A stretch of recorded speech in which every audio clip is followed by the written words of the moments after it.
When India and China engage in duels in the border, the big question that's keeping many people on their toes is, will India and China wage a war on each other? Well, to answer that question, we need to know how both of us reacted when we faced this situation in the past, and let's take a ride along history.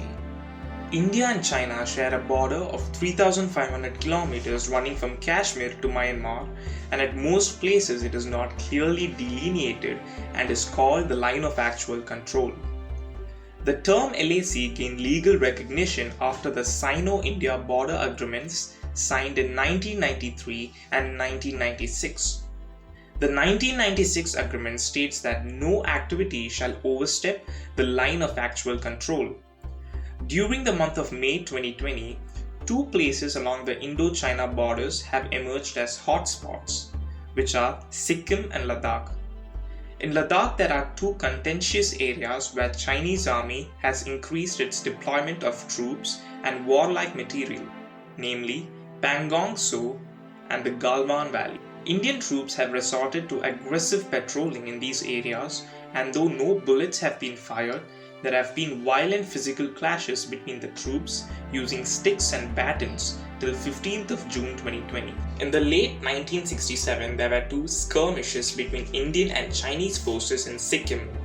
The first one was dubbed the Nathula incident and the other the Chola incident, where exchange of heavy fire took place at Sikkim outpost. During the whole conflict, Indian losses were 88 killed and 163 wounded, while Chinese casualties were 300 killed, 450 wounded in Nathula, and 40 in Chola. What does the Indian side of the LAC mean? The border is not fully demarcated, and the LAC is neither clarified nor confirmed by the two countries. Except for the middle sector, even the mutual exchange of maps about their respective perceptions has not taken place between India and China. This has led to different perceptions of the LAC for two sides, and soldiers from either side try to patrol the area up to their perception of the LAC. Why is this sudden standoff then? One of the possible triggers for the People's Liberation Army's escalating tensions along the line of action control in eastern Ladakh is the construction of the 255 kilometers long DSDBO all-weather road. This road runs parallel to the LAC, meandering through elevations ranging between 13,000 feet to 16,000 feet. And it took India's Border Roads Organization almost 2 decades to construct. This road connects Leh to DBO. DBO is the northernmost corner of the Indian territory in Ladakh, and it has the world's highest airstrip.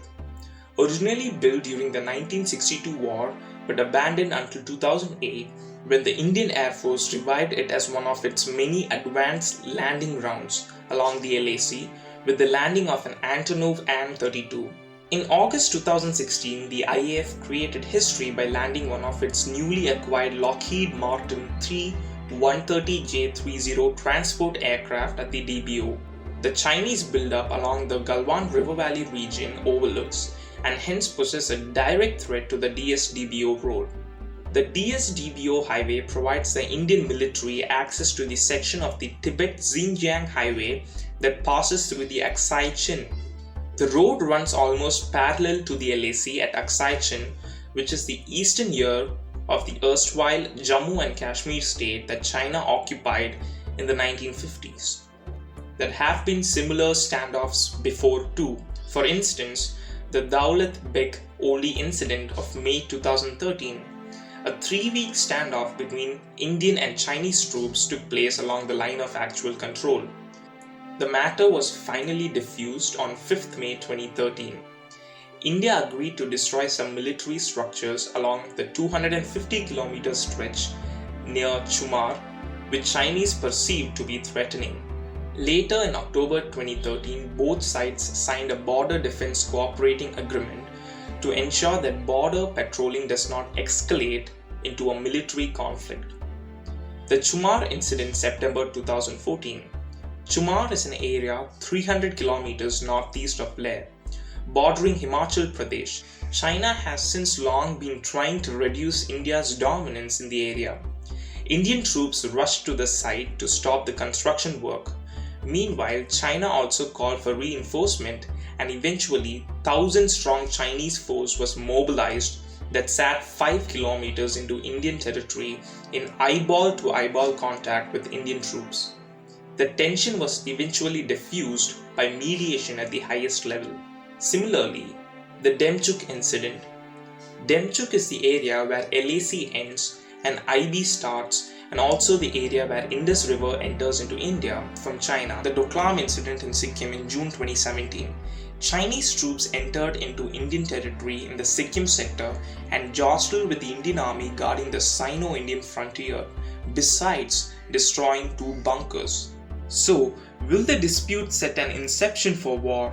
The answer is unprecedentable, but comparing and analyzing the above facts, there is a huge possibility of this getting settled soon by both the governments.